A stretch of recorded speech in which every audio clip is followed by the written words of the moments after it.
Welcome to my channel. আজকে এই ভিডিওতে তোমরা পেতে চলেছ বাংলা সাজেশন একাদশ শ্রেণীর জন্য 2024 সালের ফাইনাল পরীক্ষার জন্য। একাদশ শ্রেণীর বাংলা রিটেন এক্সাম হয়ে থাকে 80 নাম্বারের। তো সেই 80 নাম্বারের জন্য প্রথমে এমসিকিউ থাকে 18 নাম্বার এবং এসিকিউ থাকে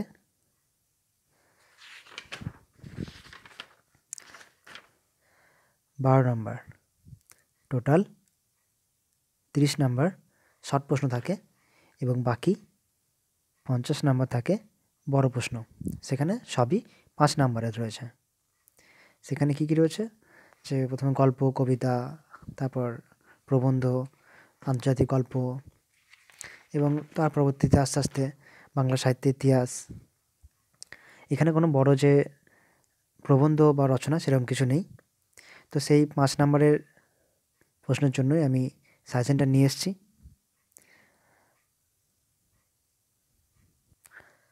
প্রথমে আমরা গল্প থেকে শুরু করব। তোমাদের গল্প রয়েছে 3টি: কর্তার ভূত, তেলেনাপোতা আবিষ্কার এবং ডাকাতের মা। এখানে পূর্ণমান রয়েছে 12 নাম্বার, সেখানে 5 নাম্বার বড় প্রশ্ন এবং বাকি 7 নাম্বার এসিকিউ। তো সেই 5 নাম্বারের জন্য আমি বেশ কিছু প্রশ্ন সাজেস্ট করব, সেগুলি তোমরা দেখে নাও।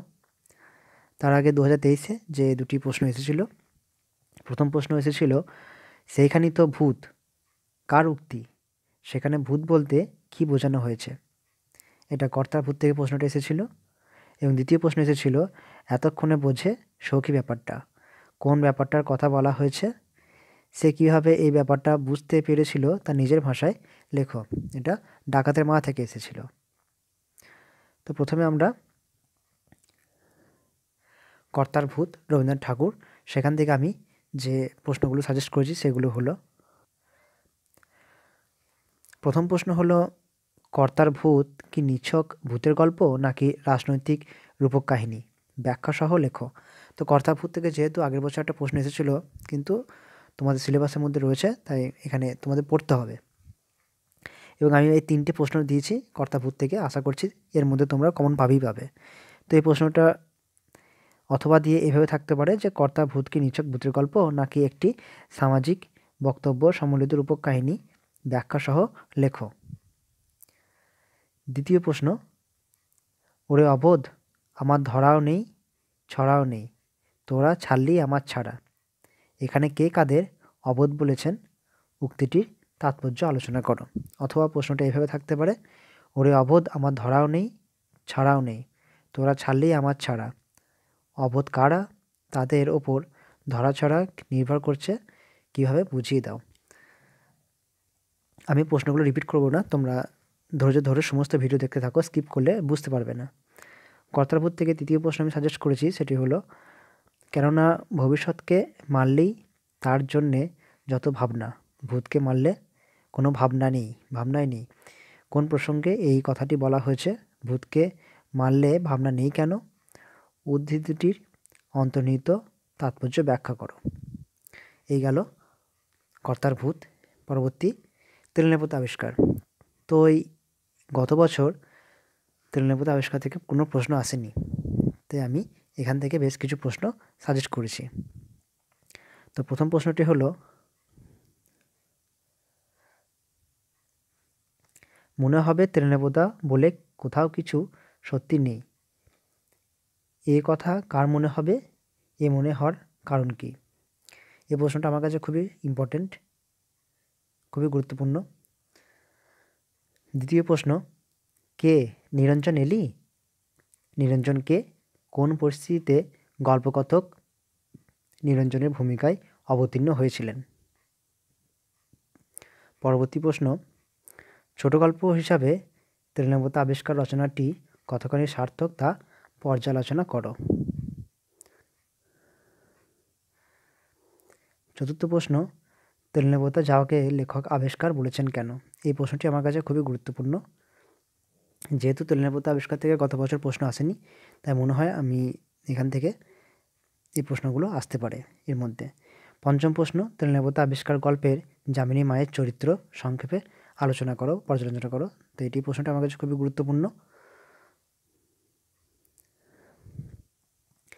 এবার তৃতীয় গল্প যেটা রয়েছে ডাকাতের মা, সতীনাথ ভাদুড়ী।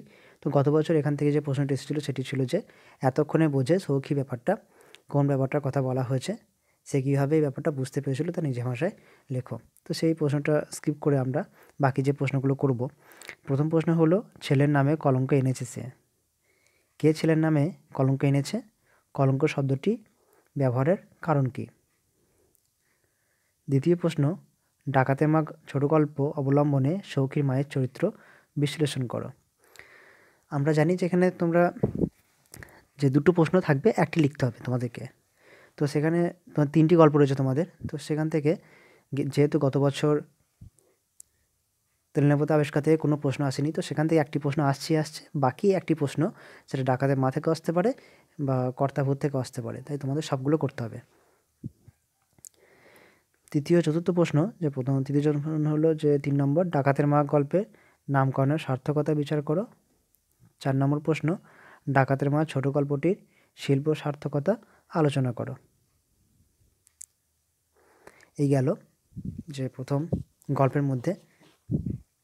পরবর্তী অংশ প্রবন্ধ।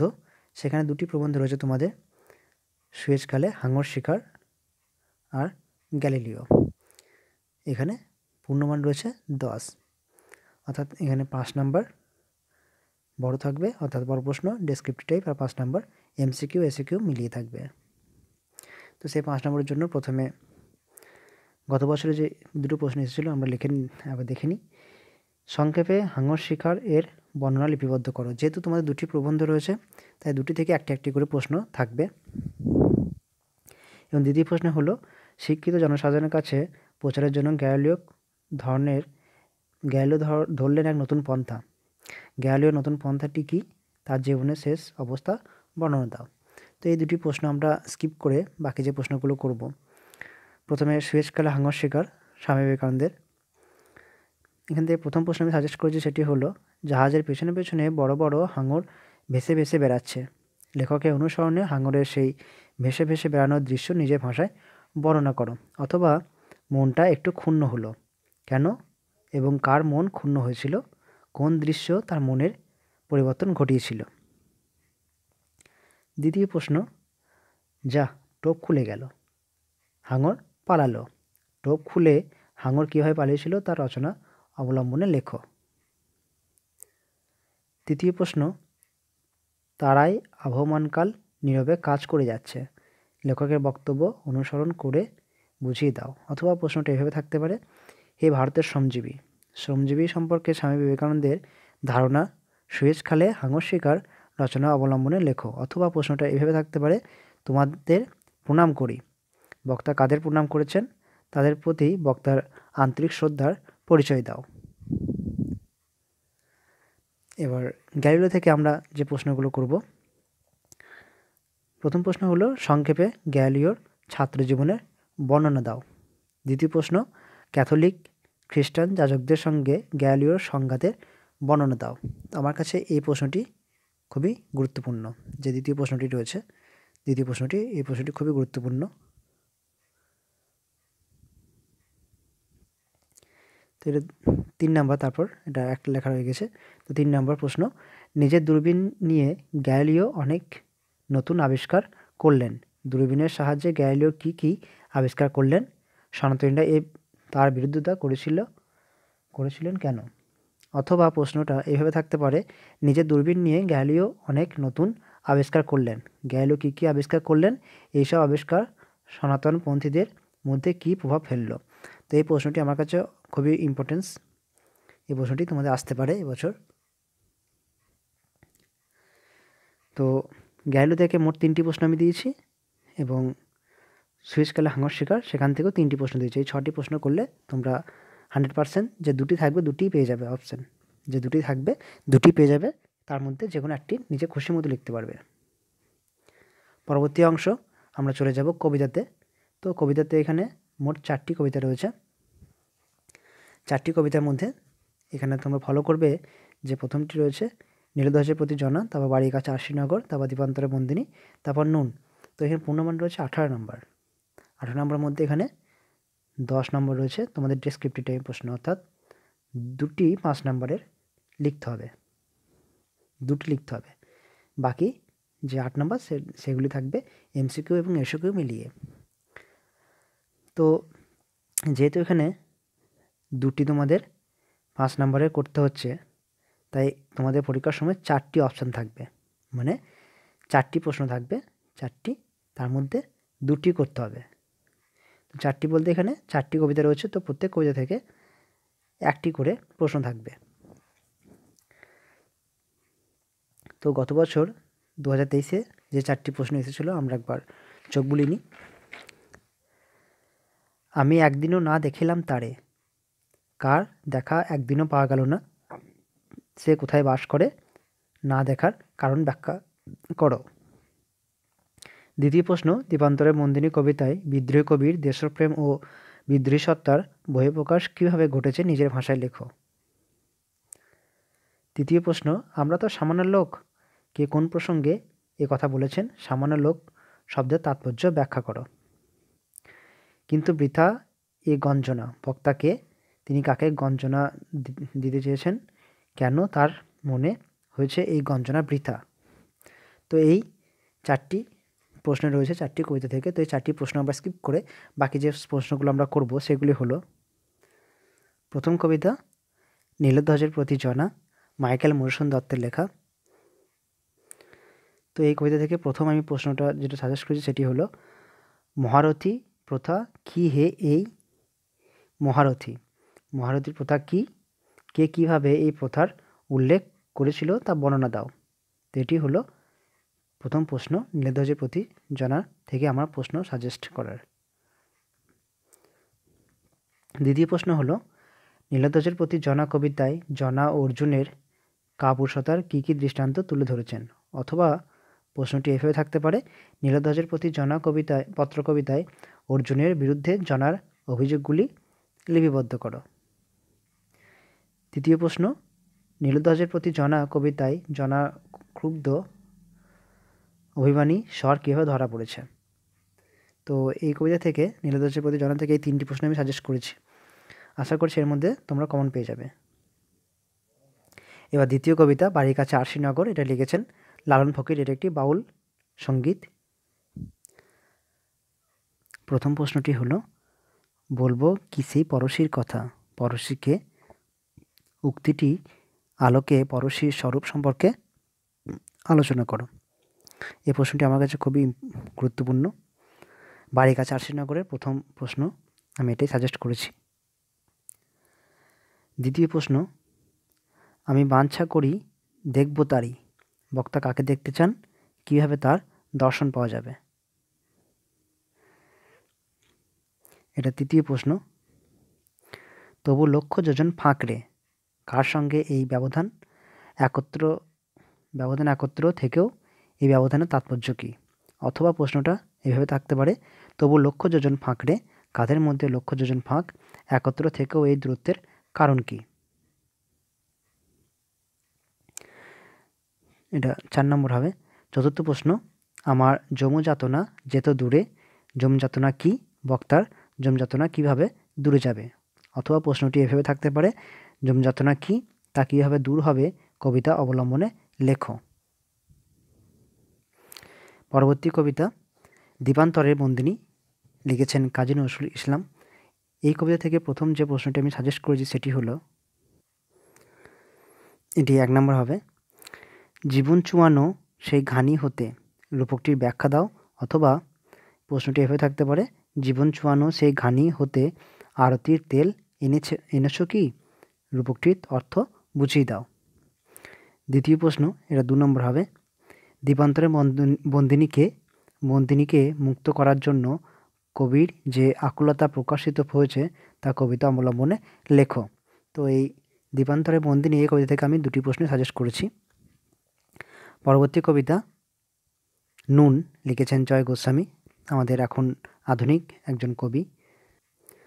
তো নুন কবিতা থেকে আমি প্রথম যে প্রশ্নটি সাজেস্ট করেছি সেটি হলো, আমরা তো অল্পে খুশি মানুষদের জীবন যন্ত্রণা যে ছবি নুন কবিতায় ফুটে উঠেছে তার পরিচয় দাও। এটি প্রথম প্রশ্ন। দ্বিতীয় প্রশ্ন আমি সাজেস্ট করেছি, সেটি হলো আমাদের শুকনো ভাতের লবণের ব্যবস্থা হোক, কারা কাদের কাছে এই দাবি করেছে, এই দাবি কতটা যুক্তিসঙ্গত। পরবর্তী প্রশ্ন, এটি 3 নম্বর হবে, আমি তার মাথায় চড়ি, কে কার মাথায় চড়ে, পংক্তিটির তাৎপর্য ব্যাখ্যা করো। 4 নম্বর প্রশ্ন, নুন কবিতার নামকরণের সার্থকতা আলোচনা করো।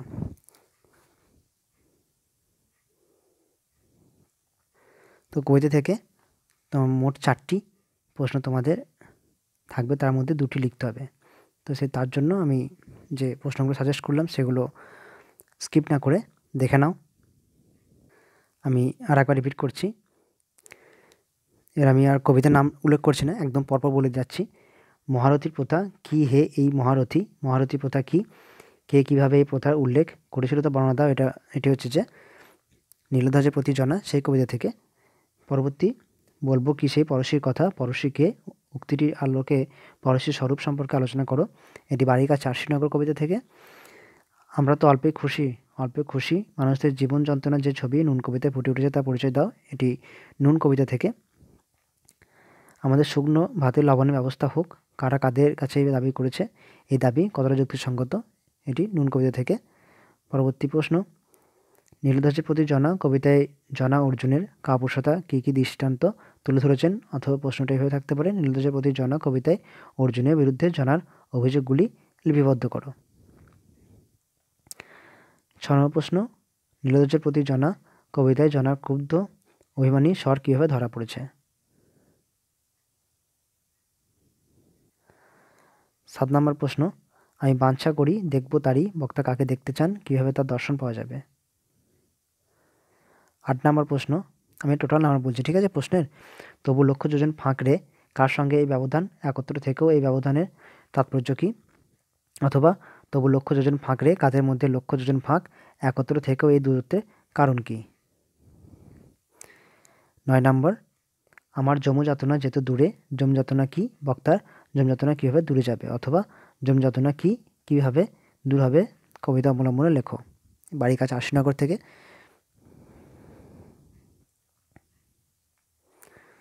10 নম্বর, আমি টোটাল নাম্বার বলছি, প্রশ্ন কতগুলো করতে হচ্ছে সেগুলো। জীবন চুয়ানো সেই ঘানি হতে রূপকটি ব্যাখ্যা দাও, অথবা প্রশ্নটি এভাবে থাকতে পারে, জীবন চুয়ানো সেই ঘানি হতে আরতির তেল এনেছো কি, রূপকটি অর্থ বুঝিয়ে দাও। 11 নম্বর টোটাল প্রশ্ন, দ্বীপান্তরে বন্দিনীকে মুক্তি করার জন্য কবির যে আকুলতা প্রকাশ হয়েছে তা কবিতা অবলম্বনে লেখো।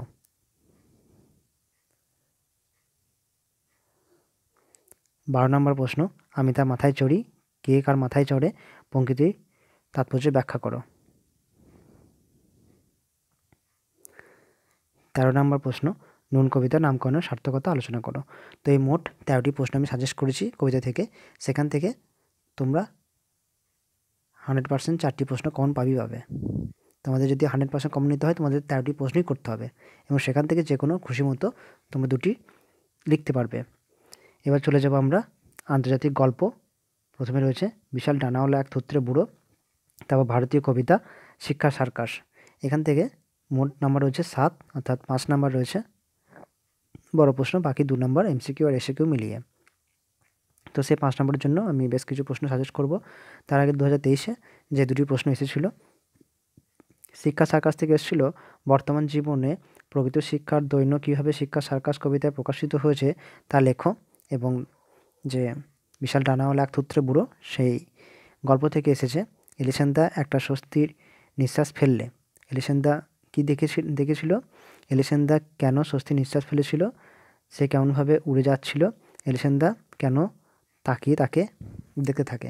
তো এই প্রশ্নটি খুবই সুন্দর প্রশ্ন ছিল, কারণ প্রশ্নটি ফুল নাম্বার পাওয়ার মধ্যেই ছিল। 1 নাম্বার প্রথমটির জন্য, তারপরটির জন্য 1 নাম্বার, তারপরটির জন্য 1 নাম্বার, এবং তারপরটির জন্য 2 নাম্বার ছিল। তো এই প্রশ্ন দুটি আমরা স্কিপ করব, কারণ এদের 2023-এ চলে এসেছিলো গত বছর। তো সেই দুটো স্কিপ করে আমরা বাকি প্রশ্নগুলো, প্রথম যে প্রশ্নটি আমরা করব বিশাল ডানাওয়ালা এক থুতরে বুড়ো, সেই প্রশ্নটি হলো, পড়ে থাকা শরীরটার দিকে তাকিয়ে তারা কেমন হতভম্ব হয়ে চুপচাপ দাঁড়িয়ে রইল। কারা চুপচাপ দাঁড়িয়ে রইল, পড়ে থাকা শরীরটার বিবরণ তোমার নিজের ভাষায় লেখো। দ্বিতীয় প্রশ্ন, সকাল 7টার আগে পাদ্রে গনসাগা এসে হাজির। পাদ্রে গনসাগাকে তিনি কেন এসেছিলেন? বন্দির ভবিষ্যৎ নিয়ে জড়ো হওয়া দর্শকরা কী ভেবেছিল? এই দুটি প্রশ্ন আমি সাজেস্ট করেছি বিশাল ডানাওয়ালা থুত্রে বুড়ো সেখান থেকে। এবং পরবর্তী আমরা চলে যাব, সেটি হলো শিক্ষা সার্কাস।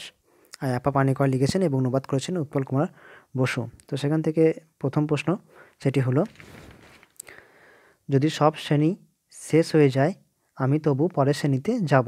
সব শ্রেণী শেষ হয়ে পরের শ্রেণীতে যাওয়া বলতে কী বোঝানো হয়েছে? অথবা প্রশ্নটি এভাবে থাকতে পারে, যদি সব শ্রেণী শেষ হয়ে যায় আমি তবু পরের শ্রেণীতে যাব, পংক্তি দুটির ব্যঞ্জনার্থ ব্যাখ্যা করো। অথবা প্রশ্নটি এভাবে থাকতে পারে, আমি তবু পরের শ্রেণীতে যাব, পংক্তিটির মধ্যে কবির যে ভাবনা প্রতিফলন লক্ষ্য করা যায় তা বুঝিয়ে দাও। দ্বিতীয় প্রশ্ন, সব শিক্ষা একটি সার্কাস, মন্তব্যটির তাৎপর্য আলোচনা করো। অথবা প্রশ্নটি এভাবে থাকতে পারে, শিক্ষা কীভাবে সার্কাস হয়ে উঠতে পারে, শিক্ষা সার্কাস কবিতাটি অবলম্বনে লেখো। অথবা প্রশ্নটি এভাবে থাকতে পারে, সব শিক্ষা একটি সার্কাস, শিক্ষা সার্কাস কবিতা অবলম্বনে শিক্ষা সার্কাসের সঙ্গে কীভাবে তুলনীয় আলোচনা করো। তো দুটি প্রশ্ন, শিক্ষা সার্কাস থেকে দুটি প্রশ্ন বিশাল ডানাওয়ালা থুত্রে বুড়ো থেকে আমি সাজেস্ট করেছি। পরপর দেখতে থাকো, স্কিপ করবে না, তাহলে বুঝতে পারবে না। তো সেই 4টি প্রশ্নের মধ্যে তোমরা 100% সেখান থেকে কমন পাবে। পরবর্তী আমরা চলে যাব পূর্ণাঙ্গ সহায়ক গ্রন্থ, যেটি হচ্ছে গুরু। পূর্ণমান রয়েছে 10। তো এখান থেকে তোমাদের 10 নম্বরই সেটি হচ্ছে যে দুটো প্রশ্ন থাকবে, 5 নম্বরে দুটি, 5 নম্বরে দুটি তোমাদের লিখতে হবে, 5 5 10। অপশন কয়টি থাকবে? অপশন থাকবে মোট 4টি প্রশ্ন থাকবে, 4টির মধ্যে দুটি লিখতে হবে। তো সেই 4টি প্রশ্নর মধ্যে গত বছর 2023-এ যে প্রশ্নগুলো এসেছিলো সেগুলি হলো, প্রথম প্রশ্ন হলো, মহাপঞ্চকের সঙ্গে আচার্য অদিনপূর্ণের বিরোধ বাঁধল কেন? কে কোথায় অদিনপূর্ণকে নির্বাসন দিলেন? দ্বিতীয় প্রশ্ন, শুনেছি অচলায়তনে কারা সব লড়াই করতে এসেছে, শিক্ষায়তন কীভাবে অচলায়তনে পরিণত হয়েছিল, সেখানে কারা লড়াই করতে এসেছিল এবং কেন? তৃতীয় প্রশ্ন, সেই ভরসাতেই তার জন্য অপেক্ষা করে আছি, কে কার জন্য অপেক্ষা করে আছে, সে এলে কী করা হবে? চতুর্থ প্রশ্ন, উনি আমাদের সব দলের শতদলপদ্ম, এখানে কাকে শতদলপদ্ম বলা হয়েছে, তিনি কেন শতদলপদ্ম? তো এই 4টি প্রশ্ন আমরা স্কিপ করব এবং পরবর্তী যে প্রশ্নগুলো আমি সাজেস্ট করেছি সেগুলো হলো, প্রথম 4টি হলো, তোমার জয় জয়কার হবে সুভদ্র, 345 বছরের আগল তুমি ঘুচিয়েছ, কে কাকে বলেছে, কেন বক্তার এ কথা মনে হয়েছে? দ্বিতীয় প্রশ্ন হলো, গুরু নাটকটিতে মোট কটি সঙ্গীত আছে, নাটকটিতে সঙ্গীতের ভূমিকা আলোচনা করো। তৃতীয় প্রশ্ন, ভয়ানক পুণ্য, কোন পুণ্যের কথা বলা হয়েছে, তা ভয়ানক কেন? চতুর্থ প্রশ্ন, তোমাদের হাত দিয়ে আমার যে শাস্তি আরম্ভ হলো তাতেই বুঝতে পেরেছি গুরুর আবির্ভাব হয়েছে, নাটকে যে গুরুর পরিচয় আছে তা সংক্ষেপে লেখো। 5 নম্বর প্রশ্ন, তার রাগটা কী রকম সেইটে দেখবার জন্যই তো এ কাজ করেছি, বক্তাকে, এখানে কার রাগের কথা বলা হয়েছে, তিনি রেগে গেলে কি হয়, তার রাগের ধরন দেখার জন্য বক্তা কী করেছিল? 6 নম্বর প্রশ্ন, তোমার এই অসামান্য সাহস দেখে উপাধ্যায় মহাশয়ের মুখে আর কথা নেই, এখানে কার সাহসের কথা বলা হয়েছে, সে কীভাবে সাহসিকতার পরিচয় দিয়েছিল, উপাধ্যায় মশাইয়ের মুখের কথা নেই কেন? তোমরা স্কিপ করবে না, বারবার বলছি, স্কিপ করলে কিন্তু বুঝতে পারবে না, পরপর দেখতে থাকো, তাহলে সম্পূর্ণ সাজেশনটা পেয়ে যাবে। 7 নম্বর প্রশ্ন, পঞ্চক দাদা বলেন অচলায়তনে তাকে কোথাও ধরবে না, বক্তাকে, পঞ্চক দাদাকে, তাকে বলতে কাকে বোঝানো হয়েছে, তাকে কোথাও ধরবে না, পঞ্চক দাদার এরকম মনে হয়েছে কেন? 8 নম্বর প্রশ্ন, আমি তার কান্না আমার বুকের মধ্যে করে এনেছি, বক্তাকে, কোন প্রসঙ্গে, কাকে উদ্দেশ্য করে বক্তা এ কথা বলেছেন, এই বক্তব্যের মধ্যে বক্তা চরিত্রের কোন দিকটি প্রতিফলিত হয়েছে? 9 নম্বর প্রশ্ন, ও আজ যেখানে বসেছে সেখানে তোমাদের তলোয়ার পৌঁছায় না, কার সম্পর্কে কথা বলেছেন, এই বক্তব্যের তাৎপর্য কী? তো গুরু যে পূর্ণাঙ্গ সহায়ক গ্রন্থ ছিল, সেখান থেকে এই 9টি প্রশ্নই আমি সাজেস্ট করেছি। আশা করছি এই 9টি প্রশ্ন মধ্যে তোমরা 100% 3টি প্রশ্ন কমন পাবে। তোমাদের 4টে অপশন থাকবে, আমি 4টি প্রশ্ন তোমরা পাবে, কিন্তু আমি এখন বলছি 3টি তোমরা পাবে।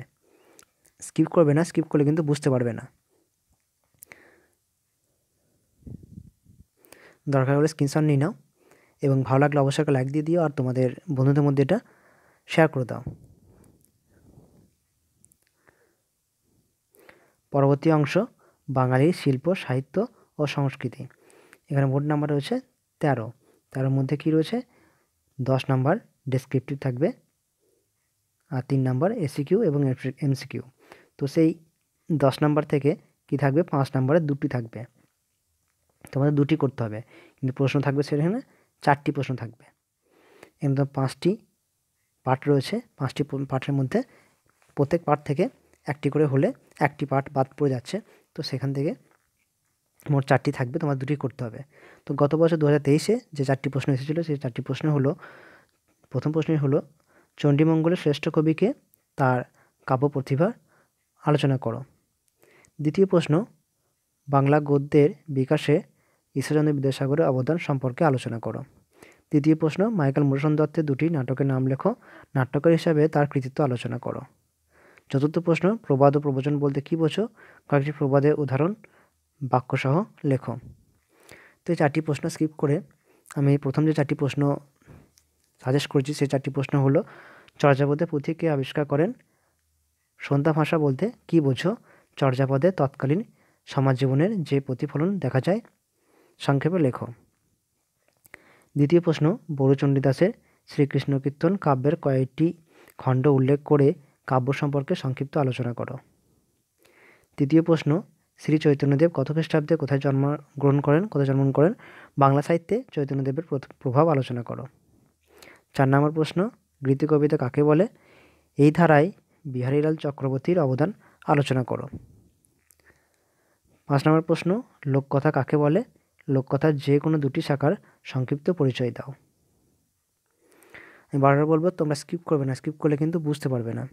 6 নম্বর প্রশ্ন ছড়ার বৈশিষ্ট্য আলোচনা করো, যে কোনো 2 ধরনের ছড়ার উদাহরণ দাও। 7 নম্বর প্রশ্ন ধাঁধার বৈশিষ্ট্য আলোচনা করো, অন্তত 2টি ধাঁধার উদাহরণ দাও।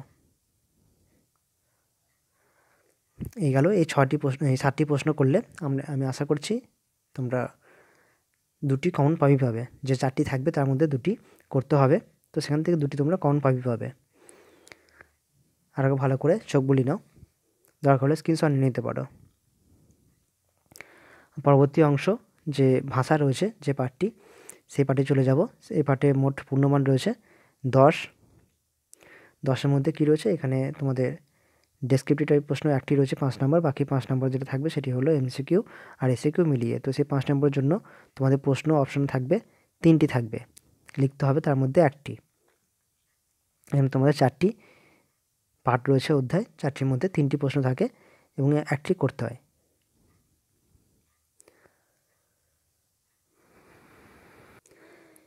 দু 2023-এ যে 3টি প্রশ্ন এসেছিল সেই 3টি প্রশ্ন আমরা একবার দেখে নিই। ভারত 4 ভাষাবংশের দেশ, উদ্ধৃতি অনুসারে 4 ভাষাবংশের পরিচয় দাও। দ্বিতীয় প্রশ্ন প্রাকৃত ভাষার এই রূপ নামকরণ কি? এই ভাষার 3টি আঞ্চলিক গ্রুপের নাম লেখো। তৃতীয় প্রশ্ন হায়ারোগ্লিফিক কি? এর সংক্ষিপ্ত পরিচয় দাও। এই 3টি প্রশ্ন আমরা বাদ দিয়ে স্কিপ করে পরবর্তী যে প্রশ্নগুলো করতে হবে সেগুলো হলো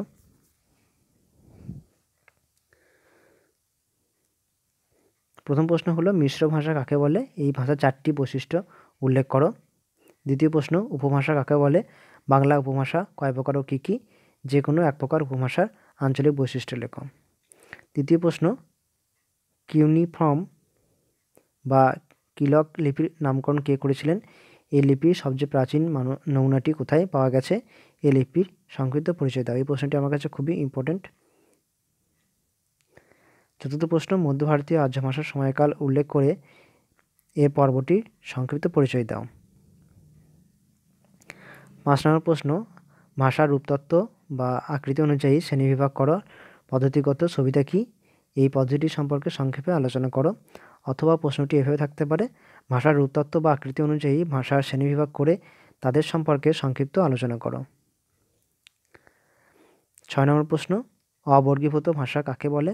পৃথিবীর উল্লেখযোগ্য কয়েকটি অবর্গীভূত ভাষার পরিচয় দাও। অথবা প্রশ্নটি এভাবে থাকতে পারে, অবর্গীভূত ভাষা বলতে কী বোঝো? তাদের সম্পর্কে সংক্ষেপে আলোচনা করো। 7 নম্বর প্রশ্ন, সংস্কৃত ভাষাকে কি বাংলা ভাষার জননী বলা যায়? বিস্তৃতভাবে আলোচনা করো। অথবা প্রশ্নটি এভাবে থাকতে পারে, সংস্কৃত ভাষা বাংলা ভাষার জননী, এই মত গ্রহণযোগ্য কিনা তার যুক্তিসহ আলোচনা করো। 8 নম্বর প্রশ্ন, ব্রাহ্মী লিপি থেকে বাংলা লিপি বিবর্তনের বিভিন্ন পর্যায়গুলি সংক্ষেপে আলোচনা করো। অথবা প্রশ্নটি এভাবে থাকতে পারে, বাংলা লিপির উদ্ভব ও বিকাশ সম্পর্কে আলোচনা করো। অথবা প্রশ্নটি এভাবে থাকতে পারে, বাংলা লিপির উদ্ভব প্রক্রিয়াটি সংক্ষেপে আলোচনা করো।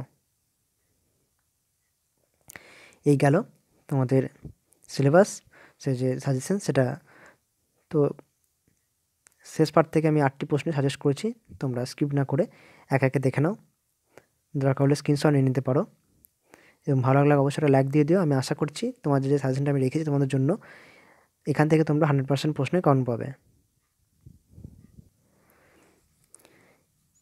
তোমাদের বন্ধুর মধ্যে এই ভিডিওটি শেয়ার করে দিতে পারো যাদের এই সাজেশনটার প্রয়োজন রয়েছে। এবং এর আগে ভিডিওগুলো পেতে চাইলে তোমরা নিচে ডিসক্রিপশন বক্সে লিঙ্ক পেয়ে যাবে এবং তোমাদের যে ক্লাসের আরও যে সাজেশন রয়েছে সেগুলো সব পেয়ে যাবে।